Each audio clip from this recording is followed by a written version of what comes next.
Ano po ba talaga ang ating temperatura ngayong araw? Marianole po sa ibang detalye. Magandang araw po sa inyong lahat. Ako po si Marianole Yel Almacen. Narito po ang balita sa panahon ng Del Carmen at sa lalawigan ng Siargao. Ang temperatura ay maabot ng 96 degree, kaya ang pag-init ng panahon at pag-ulan ay kailangang iwasan. Kaya sa mga taong lumalabas ng bahay, kailangan magdala ng payong para makaiwas sa sakit nito. Sa mga taong gustong lumalabas at naggagala, kailangan yung mag-ingat sa pag-ulan at pag-init. Marianole, nagbabalita po, Marianole Alam.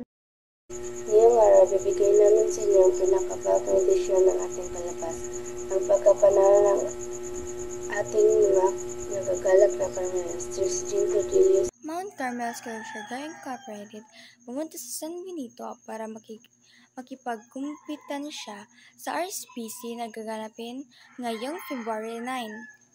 Si Miss Camilla Arbutona ay nanalo sa unang pesta sa Photojournalism RSPC noong February 10 sa munisipyo ng San Benito. Lubos kami ikakarangal na kasama si Miss J. Kami sa aming kompetisyon sa ibang paaralan. At si Miss Dishi at Miss Kathleen ay nanalo na rin ng 3rd place Best of Infomercial nitong February 11. Si Jean C. Tordelio, nagbabalita. Sige na. Dantes at Eardettes nang sumabak sa unang round sa basketball men.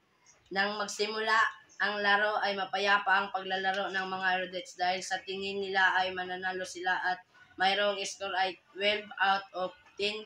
Ang score ay tuwang-tuwang, ngunit sa kalangitan ng laro ay nahabol ng Dauntless ang mga Eardettes sa score kung 23, ngunit sa huling laro ay nangunguna ang Dauntless sa score na 54-46 at ang tropyo ay napupunta sa Dauntless para sa panalo ng unang pwesto sa basketball men, habang ang Eardettes ay pangalawa lamang. Sa Sedan, Pipa Elmar nagbabalita.